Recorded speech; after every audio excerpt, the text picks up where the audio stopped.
O Salmo 65 faz parte do livro dos Salmos, que no texto original no hebraico se chama Tehillim. Se escreve T-E-H-I-L-I-M. Tehillim significa louvores. Então, Salmos é um livro que reúne 150 textos, onde esses textos foram escritos por diversos autores, e esses textos são orações, lamentações, cânticos e também algumas imprecações. Imprecações são aquelas orações em que o autor pede que Deus derrame castigo e muito sofrimento sobre os seus inimigos. O salmo imprecatório mais imprecatório é o Salmo 109. Nele, Davi, que é o seu autor, pede para que Deus faça com que os filhos dos seus inimigos se tornem órfãos, que a sua mulher se torne viúva e que Satanás fique sentado à sua direita. É o salmo imprecatório por excelência, mas nós encontramos muitas imprecações no Salmo 35, no Salmo 41, no Salmo 55, onde nós encontramos alguns versos em que Davi pede que o seu inimigo seja destruído e seja arruinado.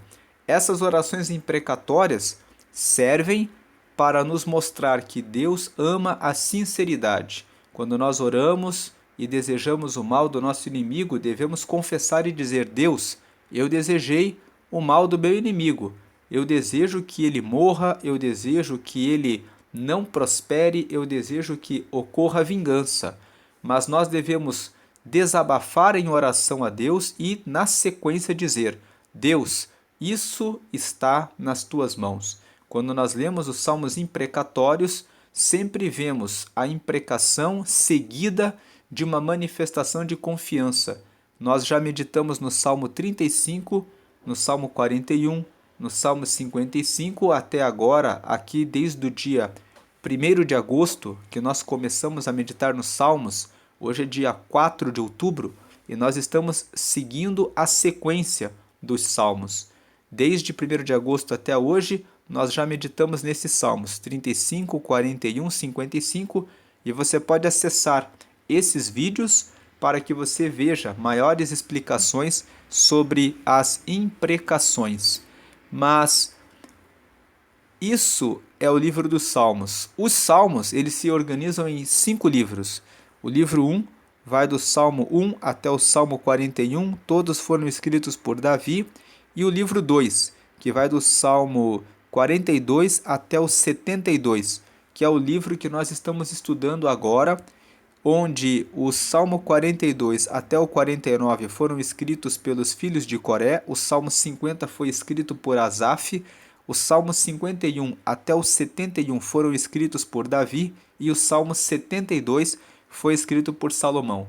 Depois nós temos o livro 3, que vai do Salmo 73 em diante. Nós vamos falar depois dos livros 3, 4 e 5.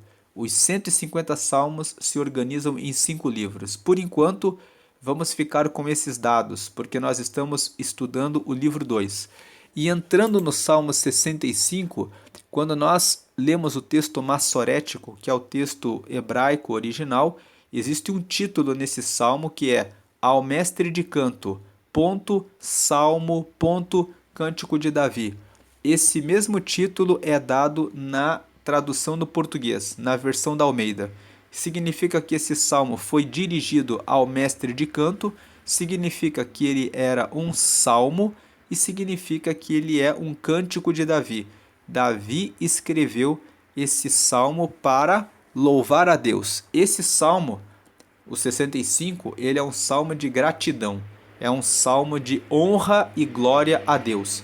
Davi honra e agradece a Deus por 3 coisas. Primeiro, pela graça e pelo perdão que ele recebe de Deus. Segundo, ele louva a Deus pela criação, porque Deus é soberano e Deus criou todas as coisas. E terceiro, ele louva a Deus pela abundância, porque Deus traz provisão. Deus traz o cuidado com as colheitas, com a provisão da agricultura. Vamos ler aqui essas três partes do Salmo 65. Primeiro, nós vamos ler do versículo 1 até o versículo 4. Davi louva a Deus pela graça que ele recebe pelo perdão de Deus. Veja aqui: a ti, ó Deus, espera o louvor em Sião, e a ti se pagará o voto. Versículo 2: ó tu que ouves as orações, a ti virá toda a carne. Versículo 3: prevalecem as iniquidades contra mim, mas tu perdoas as nossas transgressões. Versículo 4: bem-aventurado, que quer dizer feliz, feliz é aquele a quem tu escolhes e fazes chegar a ti, para que habite em teus átrios. Nós seremos satisfeitos da bondade da tua casa e do teu santo templo. Então nós vemos aqui que ele está falando que nós vamos adorar a ti, ó Deus. Espera o louvor em Sião. Sião é um monte que fica em Jerusalém. Então é como se ele estivesse dizendo que o povo que mora em Jerusalém espera para dar o louvor a Deus. O povo de Jerusalém, o povo de Israel, Jerusalém é a capital de Israel, espera louvar apenas a Deus e espera pagar os seus votos apenas a Deus. Isso é o que diz o versículo 1. Por quê? Porque eles estão agradecendo ó tu que ouves as orações. A ti verá toda a carne, porque Davi está dizendo, Deus ouve todas as orações. No versículo 3 ele fala assim, prevalecem as iniquidades contra mim. O que ele está dizendo é que o pecado luta contra mim. Eu vivo lutando contra o pecado, mas tu perdoas as nossas transgressões.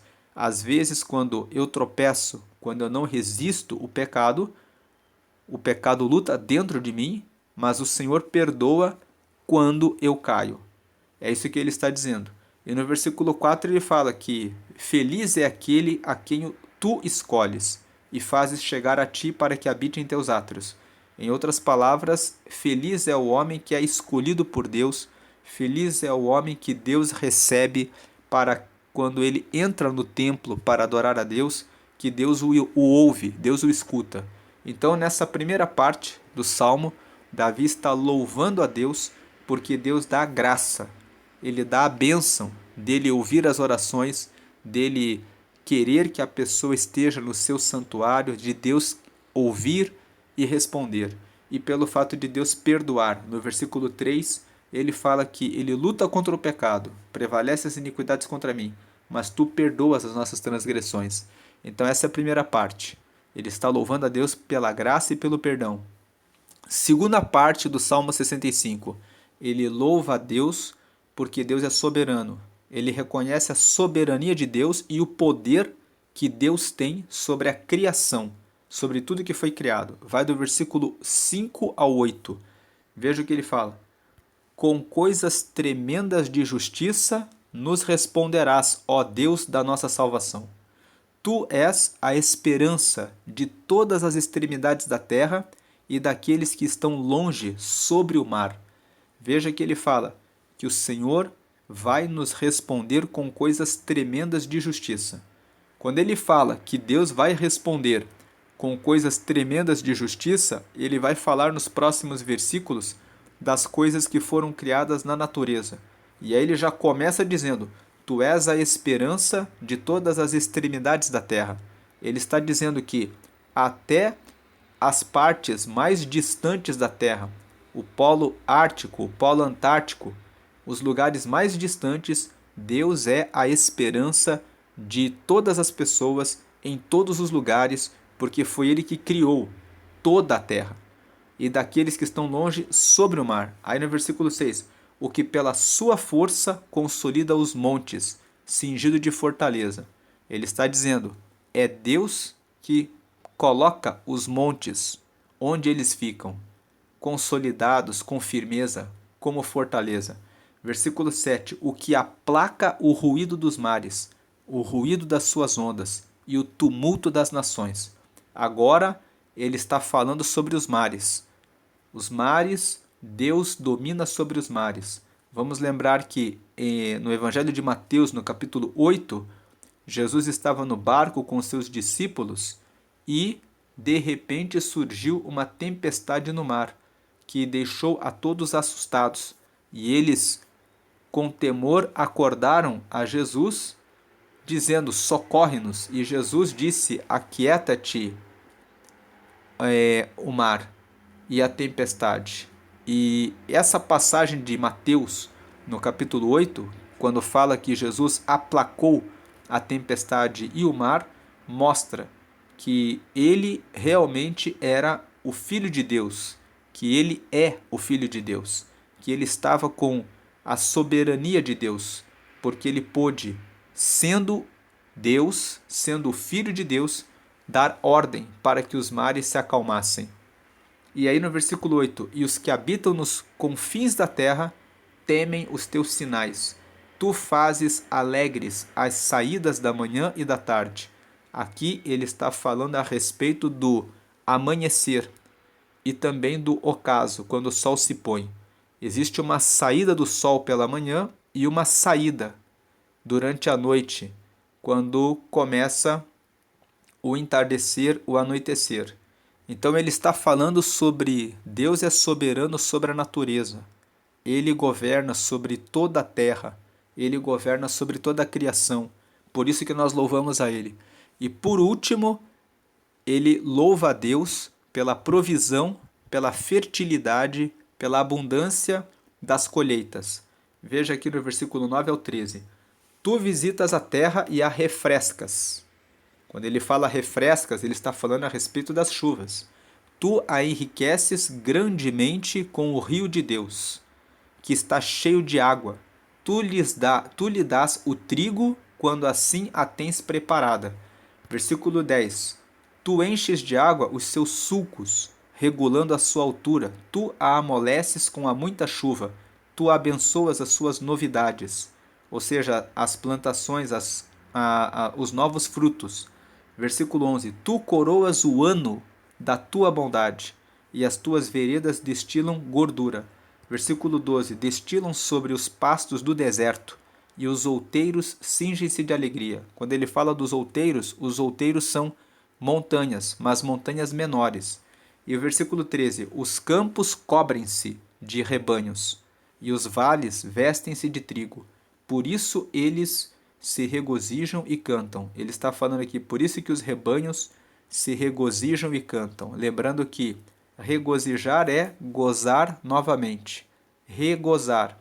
Então significa que Deus dá alegria e nova alegria para os rebanhos, porque os vales estão repletos, estão cheios de trigo. Essa é a última parte em que Davi louva a Deus em razão da provisão, da fertilidade, da abundância das colheitas. É um salmo que, certamente, dizem os teólogos, era cantado nas festas das colheitas. Existe uma festa dos judeus que se chama o Shavuot, que eram festas, a festa das semanas, onde eles faziam as comemorações pelas colheitas no tempo das colheitas. Então o Salmo 65 fala sobre isso. Ele é um cântico de Davi, e que louva a Deus pela graça e pelo perdão, pela criação, pela soberania e pela criação, e pela provisão e pela abundância de Deus. Hoje é dia 4 de outubro e nós começamos mais uma vez a ler o livro de Provérbios. Provérbios é um livro que traz sabedoria, inteligência, conhecimento, instrução, entendimento, e quando você lê e aplica Provérbios, você se torna mais sábio quando você faz isso por 2 anos seguidos. E quem faz isso, lê Provérbios e aplica os ensinamentos de Provérbios por 5 anos, torna-se mais próspero em todas as áreas. Prosperidade são todas as áreas. Envolve família, envolve como ser um bom pai, como ser uma boa mãe, como ser uma pessoa melhor, como ser uma pessoa mais paciente, como ser uma pessoa mais realizada no trabalho, na família, em todas as áreas e também no relacionamento com Deus. E Provérbios tem 31 capítulos. Na maioria dos meses, nós temos 30 a 31 dias. É possível, portanto, ler Provérbios durante 12 vezes no ano. E se você faz isso por 2 anos, torna-se mais sábio, e se faz por 5, torna-se mais próspero. A prosperidade vai crescendo a cada dia. Portanto, sendo dia 4 de outubro, eu vou deixar aqui um vídeo chamado Leituras em Provérbios, capítulo 4, para que você medite em Provérbios capítulo 4. Nesse mês de outubro, nós começamos a gravar no canal uma série chamada Renovando a Mente com Provérbios. E já está postado hoje o vídeo Renovando a Mente com Provérbios 4. Então você tem duas opções. Você pode acessar o vídeo que foi postado hoje, ou você pode acessar esse vídeo que eu vou deixar aqui no final, que é um vídeo que eu já gravei há alguns meses atrás, quando nós fizemos as leituras em Provérbios. Do lado direito tem um botão para você que não está inscrito no canal, para que você possa se inscrever, ativar o sininho e receber as notificações sempre que houver novos vídeos. Deus abençoe a sua vida hoje e sempre. Amém.